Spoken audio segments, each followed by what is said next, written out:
Hey there Cosmic Warriors, and welcome back to another video. Okay, so in today's video we are going to be taking a look at when you will marry or when you will start a committed relationship according to astrology. So we're going to be looking at some fun timing and prediction techniques today, so stay tuned. However, before we do dive into this, certainly make sure that you give this video a like if you like it. Also make sure to subscribe if you have not already, and to, of course, click that little bell icon so that you can keep yourself updated with further content from myself. And one more quick thing to mention, and that is that I have some merchandise pieces there available. So if you are interested, then go to the link in the description box below. Okay, so with all of those introductions out of the way, let's do this.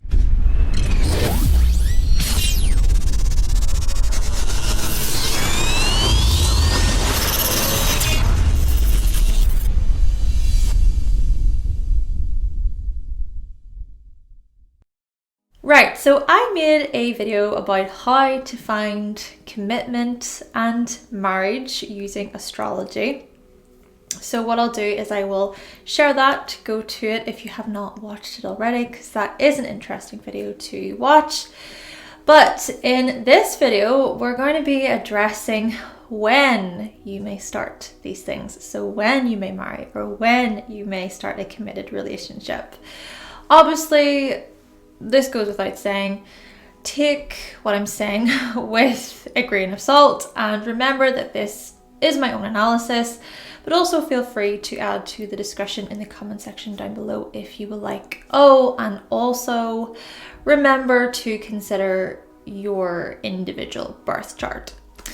Right, so with all that out of the way, you're going to need a copy of your transits and your progressions, along with a copy of your solar return chart. Now, I have made a video all about how you can find these things along with what they mean. So make sure that you watch that video and then come back here.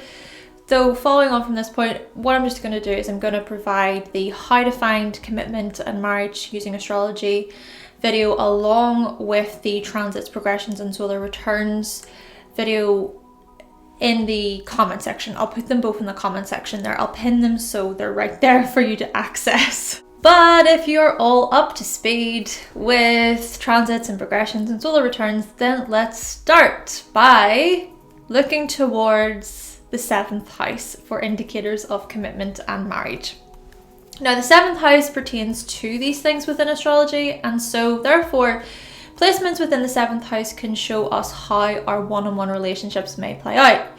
Though some good indicators of entering into a committed relationship or becoming married would be the likes of Venus transit the 7th house, progressed Venus in the 7th house, and Venus in the 7th house in the solar return chart. All of these placements can indicate things like the start of a new committed relationship, or taking things to the next level with another person with the person that you're already with romantically. Either way, there's an emphasis on cooperation, there's an emphasis on unionship within your one-on-one relationships, and there's also a desire for peace and harmony. Therefore, whilst Venus is making this transit or this progression or this solar return placement within your 7th house, then you might be more adaptable and negotiable with your partner or with your other half during this time. Now, the same thing could also be said about friendships or family relationships or even business relationships and so on. But for the purpose of this video, we are focusing more so on romantic committed relationships. Which, quick side note, Venus can also represent the wife figure.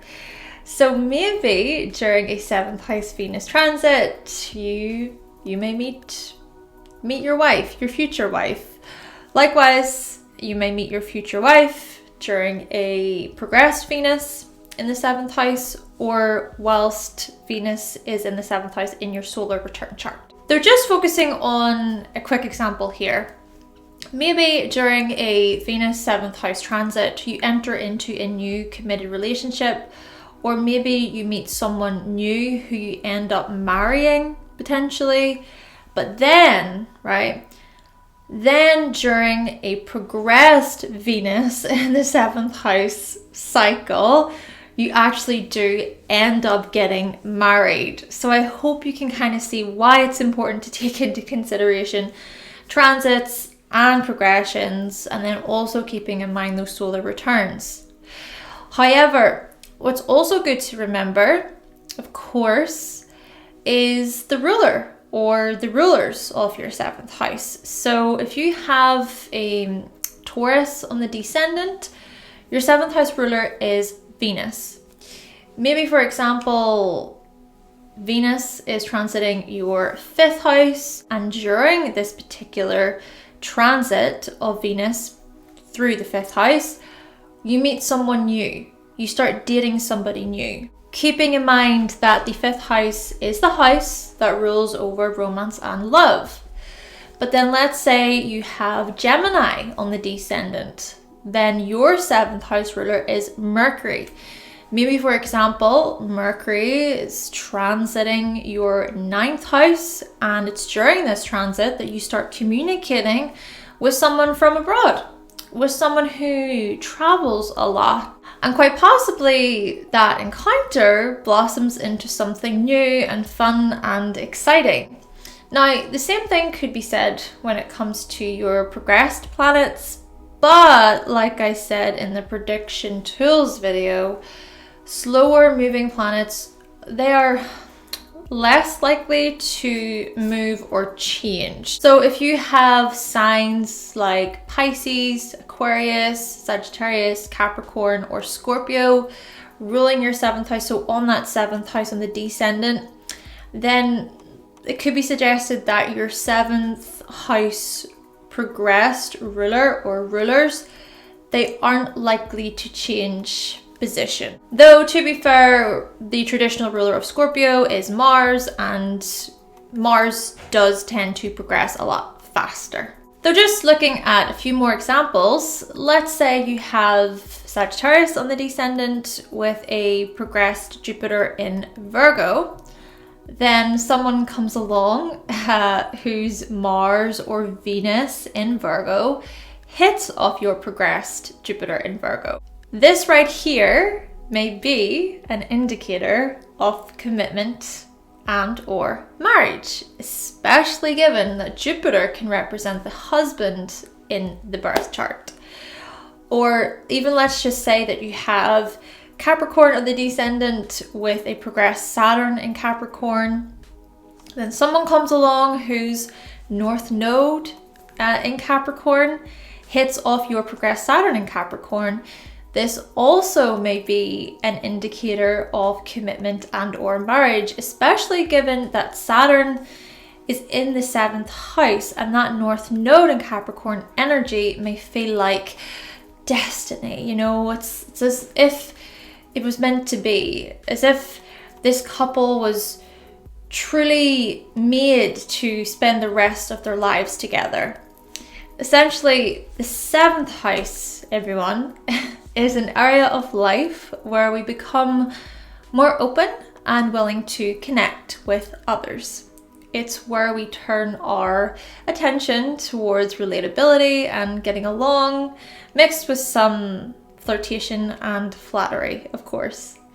Though, just sticking with the 7th house, some other placements to consider when it comes to commitment and marriage would be, so looking at indicators, would be the likes of Saturn transit the 7th house, Jupiter transit the 7th house, Saturn in the 7th house in the solar return chart, and Jupiter in the 7th house in the solar return chart. Now, some other indicators could very well be the progressed Saturn in the 7th house or the progressed Jupiter in the 7th house. There is still that likelihood of things progressing when it comes to the likes of Jupiter and Saturn.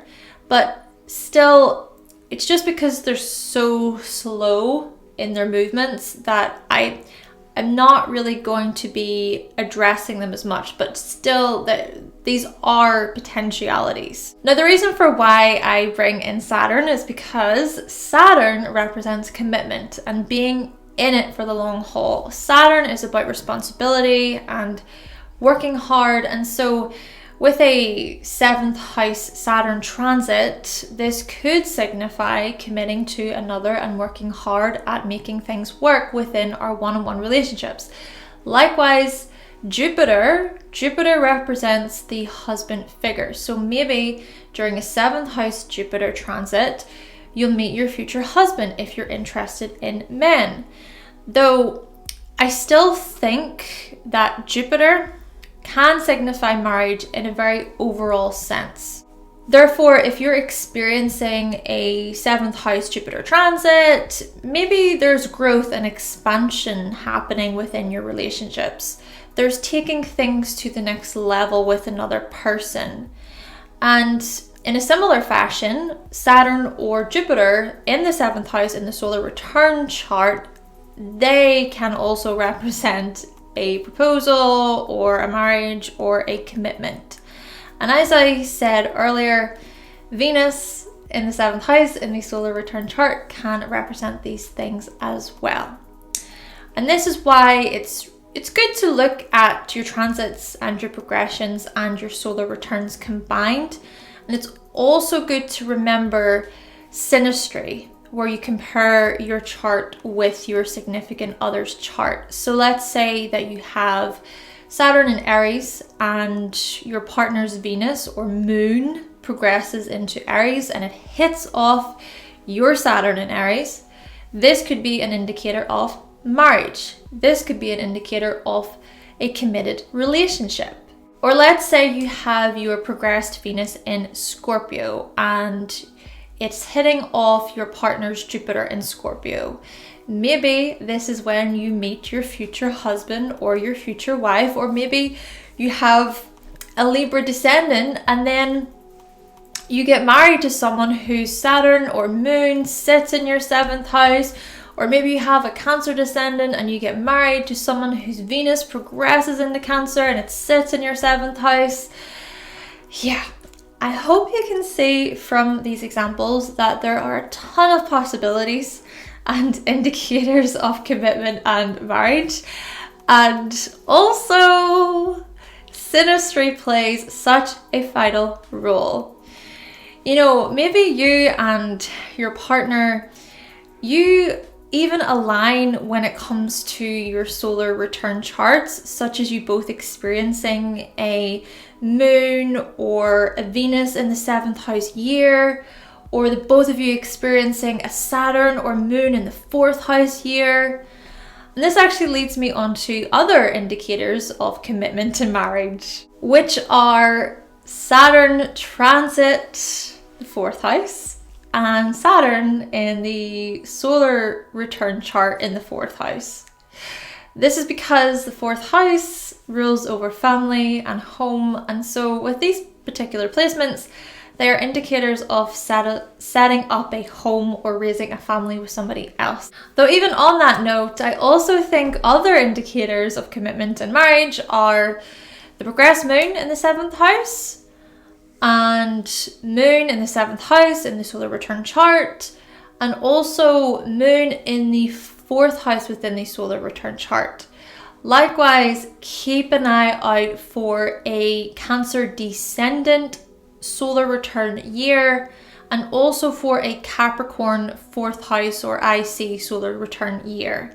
And to be honest, I think even having a Libra rising or Capricorn rising or Cancer rising solar return year, these things can be indicators of marriage and commitment, giving the qualities and the attributes of these signs. Libra, of course, ruling over marriage, Capricorn ruling over commitment, and Cancer ruling over family. So that's just a thought. Though another indicator of marriage, which I personally think is even stronger than Venus, is Juno. Now, Juno can be a great indicator of marriage, seeing as it's the asteroid of devotion, commitment, and marriage within astrology. Juno shows us our desire to unify and come together with another. It shows us how we commit through the act of marriage, and there's a great deal of loyalty with Juno as well, where we really seek to make things right within our marriage and committed relationships. And so in this respect, Juno can show you how you seek to work things out with somebody else in order to keep the relationship alive.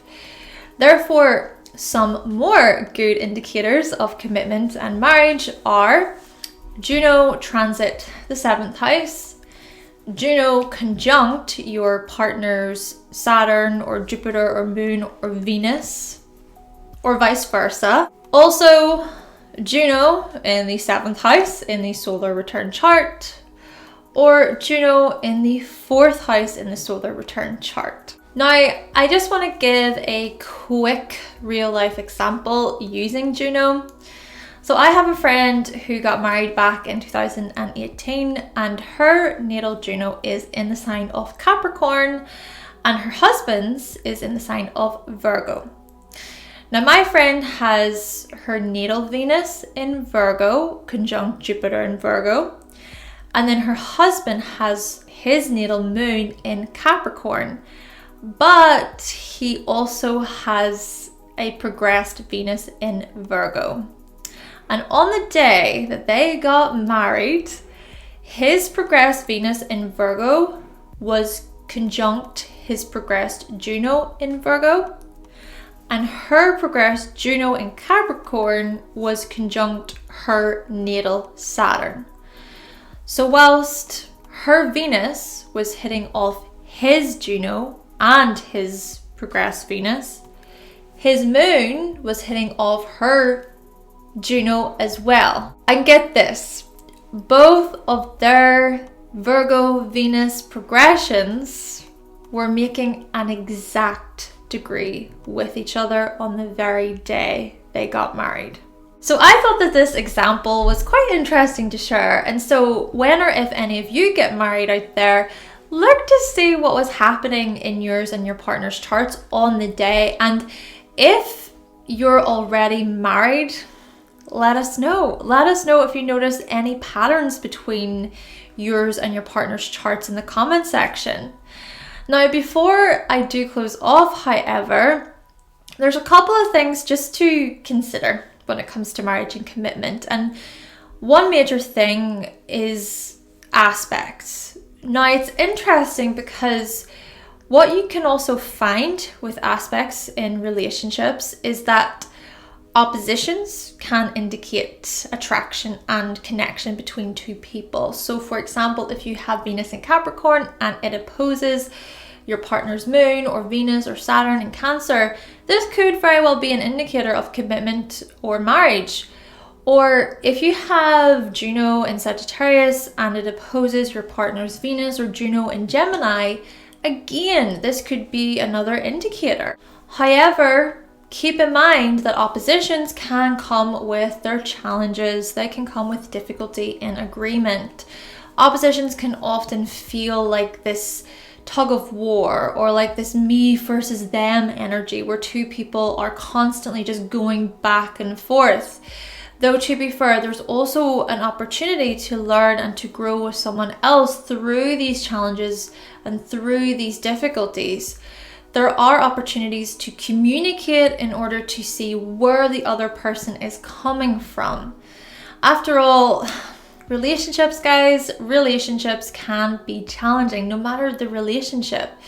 They test us and they test our loyalty. They come with moments of uncertainty and unease. But as I say, they can also be highly rewarding and fruitful, provided that both parties seek to make things work. Without both people being in it, well, it's most likely going to fizzle out. And this also leads me on to another thing to consider, and that's challenging aspects just overall. So looking at the likes of oppositions and squares and semi-squares, too many challenging aspects mixed with two people's unwillingness to see eye to eye or to make things work, well, this could suggest a separation or a divorce or simply a parting of ways. This is also why progressions and transits and solar returns can be useful, because these things can show you how things might progress over a longer period of time. And to be blunt, well, sometimes people grow apart, they fall out of love, they walk away from relationships. But if something was or is to happen leading to the likes of a separation or a divorce, maybe by analyzing both of your charts, you can see what energies were playing out during that specific time. Still, however, please try to not get too caught up in what the future holds with someone else. Don't become obsessive or be super serious about it. And also, like I said at the very beginning, take what I am sharing today with a grain of salt. And also too, things are open to interpretation when it comes to astrology. Honestly, when it comes to predictions and timings, try to just have fun with them and not take them super seriously. Yeah, these prediction tools can be insightful, they can be useful, but it's also important to enjoy the day-to-day. It's important to live in the moment. Then again, on the other hand, I do also understand that many of us at times, we're seeking out for a beacon of hope during moments whenever we feel a bit lost or we feel quite uncertain. Okay then, Cosmic Warriors, so that concludes my video on when you will marry or start a committed relationship according to astrology. Now, if you do happen to have any thoughts and opinions on today's video, then certainly let us know what you thought of the video in the comment section down below. And also, you know, if you want to provide some indicators that you personally have from your own personal experiences there, from your aspects and things going on within your chart or within your transits and your progressions and your solar returns, certainly share with everyone so we can learn together. But with all that being said, thank you so much for watching, thank you for subscribing, and of course, if you would like to see more videos from myself and you have not yet subscribed, then make sure that you click that subscribe button and also make sure that you give this video a like, remember, and I will be back with another video very soon. Bye!